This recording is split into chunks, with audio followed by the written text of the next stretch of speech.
Salam aleykum değerli izləyicilər. Nə baxsan, Cəlal da. Sənə bir daha 120 kvadrat deyim, 130 kvadrat deyim. Oba üzümlükdə gözəl insanlar. Bax Saray qəsəbəsi, Oba üzümlük 522 marşrutun yolu, Saray MTK-yə yaxın, düz yolun, evin 10 metr, 15 metrəyənə kimi asfalt. Hər yer.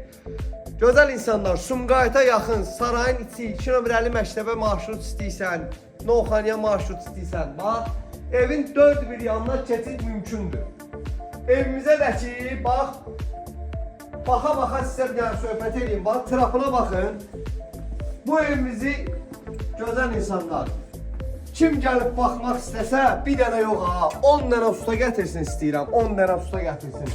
10 dənə usta yığılsın bir yerə, bir dənə bu evdən səhv çıxartsın, bir də evin altına bax buradan. Bax, gözəl insanlar, mən çəkdiyim evlərə, keyfiyyətinə birbaşa şaka özü cavab deyir. Evlərin dörd bir yanına var, arxadan da 1 metrə kimi yeri var. Hələ sənə gəl bir dənə göstərim buranı, final qabaqdadır. Bax, bu evin altı, gözəl insanlar, stiyajkası olunur, 4 dənə tübqaşdır, paket kupçadır, 4 otaqdır, 5'in 20'ye laqalarına bax. Onu öyləcəm, bundan heç adam öz için tikəndə qoymur, bax, gözəl insanlar. Bu günlərim belə bir şəraitdə 4 otağı 95 min manat start qiymətidir.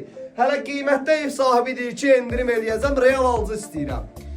Bu kvadratda, bu qiymətə Saray qəsəbəsindən 4 otaq tapmaq mümkün deyil. Hələ ev sahibidir ki, təcili pul lazım deyərək qiyməti yendirmişəm, tez bazarda satılsın. Bax, həyətin giriş hissəsində trapı və o yanda da bax, görürsünüz, metlaq vurulmuyor. Yəni orada bir dənə əkin üçün, ağac əkmək üçün nəsə bir məşğuliyyət üçün yer qoyulur. Həyətin içində telefonlar kimi, projektorlar kimi hər bir şey mövcuddur. Bax, keçək evin içinə sizə bir dənə fulur. Yandır ışıqlar. O ışıqları da bura gidelim. Maşallah olsun. Bir dənə o koridorun başında. Koridorun genişliğini görürsünüz gözəl insanlar.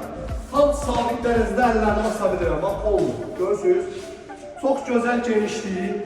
Başdan bir dənə başlayaq evimizin sol tərəf hissəsində bizi məhvə qarşılayır.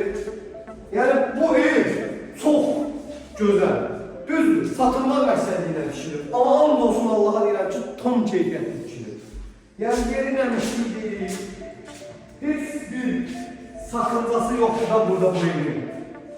Təcili pul lazımdır ama bu kvadratda bu cürlə ev Saray qəsəbəsində tapmağınız qeyri-mümkündür. Bax, ona otağın eni 4 metr rahat var. Uzunluğu da olardı hardasa 5'in 4'ə ya 6'ın 4'ə. 6 metr uzunluğu olardı. Çünki böyle bir şey olmalı. Maşallah olsun gözəl insanlar. Bax, bu cür evi əldən qaçırmamaq üçün neyinirsiniz? Zəng edirsiniz, gəlirsiniz. Ki qiyməti danışırsınız, burada da bir güclü qalmıyor. Bir əraziyə kombilə qoyacaq sözümüz, xuna və belə düzəlma belə. 95 min manatdan endirim var gözəl insanlar. Valla bu günlərin bu qiymətə Saray qəsəbəsində bu kvadratda ev yoxdur. Sanşa qonşanlı var. Ay maşallah. Deyir, daran götür saçılı dara misaldır, bax, güzcü kimi. Şirin ciddidir, real alansan, ciddi adamlar. Xahiş edirəm, bekar adamlar mənə yığmasın. Bu komentarda yazır sizə qaqa neçiyədir, axıra kimi bax videoyu görərsən.